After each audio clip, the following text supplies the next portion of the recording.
Hey guys, स्वागत है आप सभी का स्टडी और चैनल पर, जहां पर हम एमपीपीएससी 2026 के लिए 3000 एमसीक्यू सीरीज देख रहे हैं, जिसमें हर क्वेश्चन एग्जाम ओरिएंटेड ही होता है। आज के एमसीक्यू भी कुछ इस तरीके से ही होंगे। हम डेली लेक्चर ले रहे हैं 10 मिनट का, सुबह जो 9 बजे आता है, जिससे आपका रिवीजन एमपीपीएससी 2026 के लिए इजीली हो सकता है।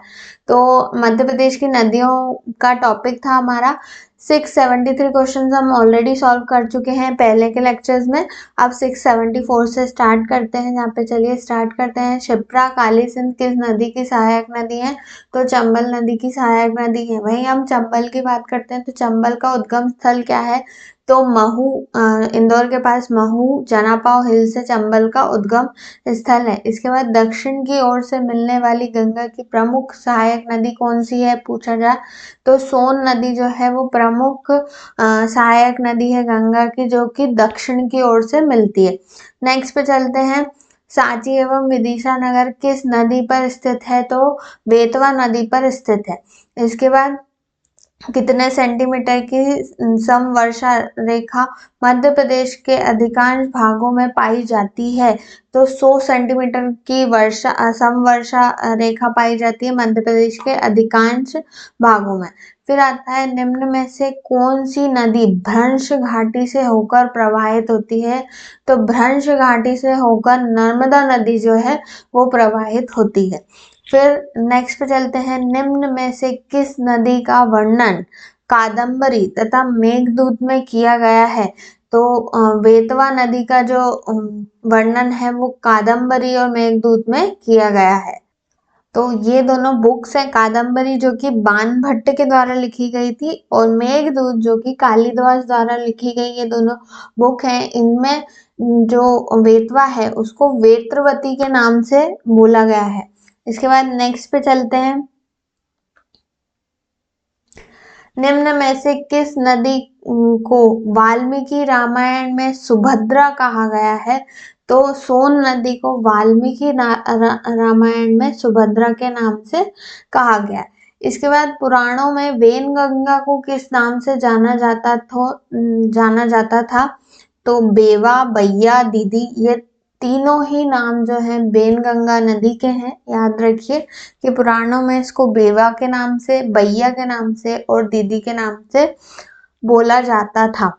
इसके बाद नेक्स्ट पे चलते हैं। बुंदेलखंड की जीवन रेखा कहलाती है। तो बुंदेलखंड की जो जीवन रेखा है वो बेतवा नदी को कहा जाता है। कौन सी नदी को कहा जाता है? तो बेतवा नदी को कहा जाता है।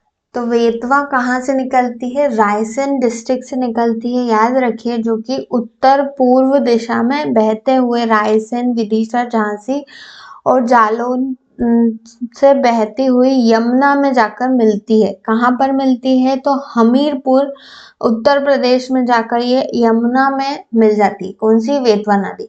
अब आता है निम्न में से कौन सी नदी प्रदेश की सर्वाधिक प्रदूषित नदी है? तो बेतवा नदी ही एमपी की सबसे ज्यादा प्रदूषित नदी मानी जाती है। तो बेतवा के हमने ऑलरेडी फैक्ट्स पढ़ लिए। कहाँ से उद्गम हुआ है? तो रायसेन से इसका उद्गम हुआ है। ये बहती किस तरफ है? तो उत्तर पूर्वी तरफ ये बहती है। और कहाँ पर जाके यमुना से मिलती है? तो यमुना से मिलती है ये हमीरपुर में जाकर यमुना से मिल जाती है। तो यमुना की ट्रिब्यूटरी या सहायक नदी है बेतवा नदी। इसके बाद नेक्स्ट पे चलते हैं। बेतवा नदी किससे मिलती है? तो यमुना से। अभी हमने देखा कहाँ पर जाके, हमीरपुर उत्तर प्रदेश में जाकर ये यमुना से मिल जाती है। निम्न में से कौन सी नदी मध्य प्रदेश में नहीं है?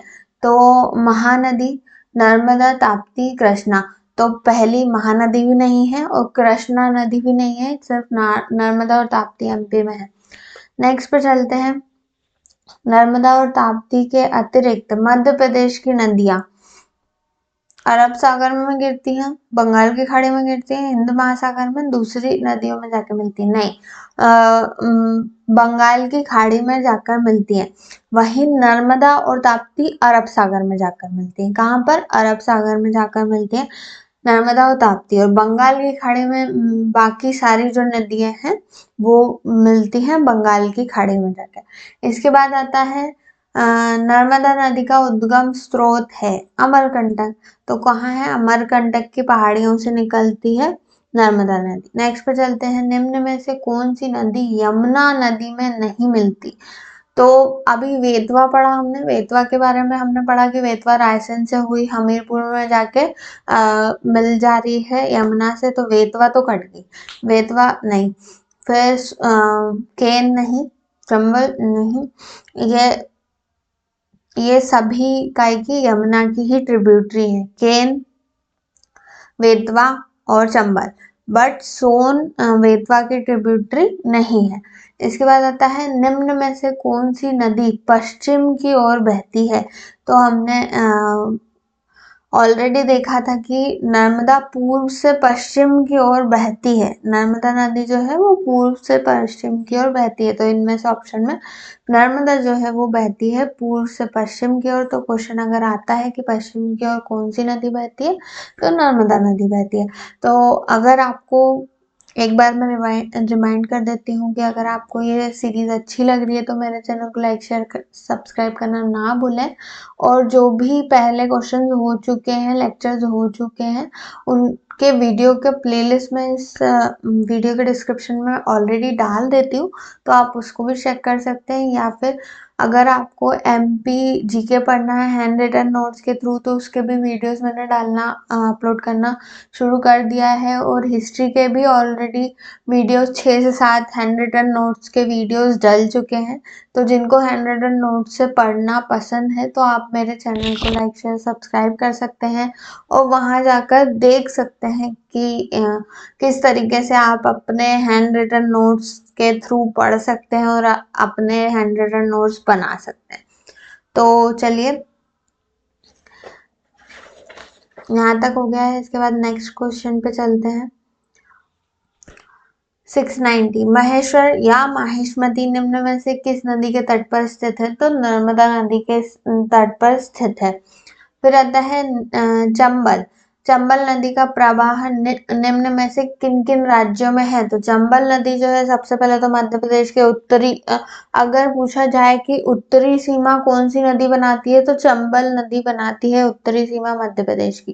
ठीक है, फिर क्वेश्चन, इस क्वेश्चन में से हम देखें तो मध्य प्रदेश, उत्तर प्रदेश और राजस्थान, इन तीनों प्रदेशों में चंबल नदी जो है वो अपना प्रवाह क्षेत्र बनाती है। फिर नेक्स्ट पे चलते हैं, मध्य प्रदेश से निकलने वाले निम्नलिखित में से कौन सी नदी है जो मध्य प्रदेश, महाराष्ट्र और गुजरात में होती है? तो नर्मदा नदी जो है मध्य प्रदेश, गुजरात और महाराष्ट्र में प्रवाह क्षेत्र बनाती है। फिर आता है, नर्मदा नदी के किनारे कौन सा शहर नहीं है? मंडला है, होशंगाबाद है, महेश्वर है, छिंदवाड़ा नहीं है।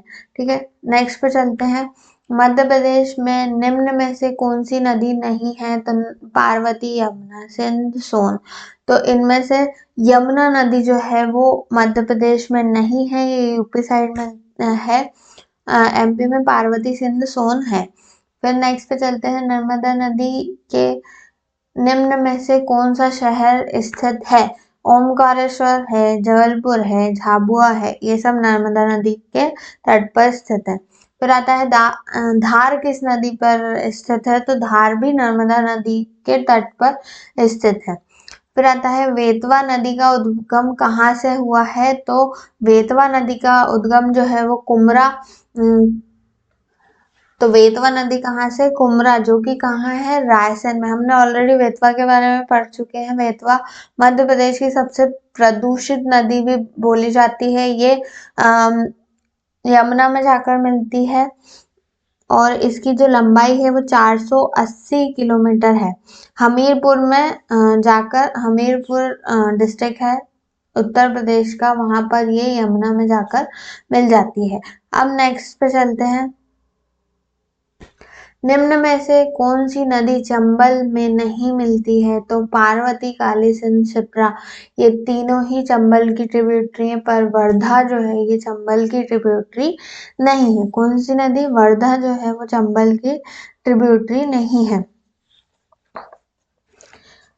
वर्धा वेनगंगा, जो कि महाराष्ट्र, वर्धा वेनगंगा की ट्रिब्यूटरी है। ठीक है, इसके बाद नेक्स्ट पे चलते हैं, ऐतिहासिक नगर उज्जैन किस नदी के किनारे पर है? तो ऐतिहासिक नगर उज्जैन शिप्रा नदी के किनारे पर है। नेक्स्ट पे चलते हैं, रामघाट मध्य प्रदेश की कौन सी नदी के तट पर स्थित है? तो रामघाट शिप्रा नदी के तट पर स्थित है। कौन सी नदी के तट पर स्थित है? तो शिप्रा नदी। अब रामघाट कहाँ है? तो उज्जैन में है। कहाँ पर है? उज्जैन में है। इसके बाद निम्न में से कौन सी नदी डेल्टा नहीं बनाती? तो नर्मदा नदी डेल्टा नहीं बनाती, नर्मदा एस्चुरी बनाती है। तो याद रखिए नर्मदा नदी एस्चुरी बनाती है। मैंने कल के लेक्चर में ऑलरेडी आपको डेल्टा और एस्चुरी क्या होता है वो बता चुके हैं। तो thank you for watching the video. 10 minute already हो चुके हैं, तो आगे के लेक्चर में हम और भी सॉल्व करेंगे। तो मिलते हैं नेक्स्ट लेक्चर में। Thank you for watching the video.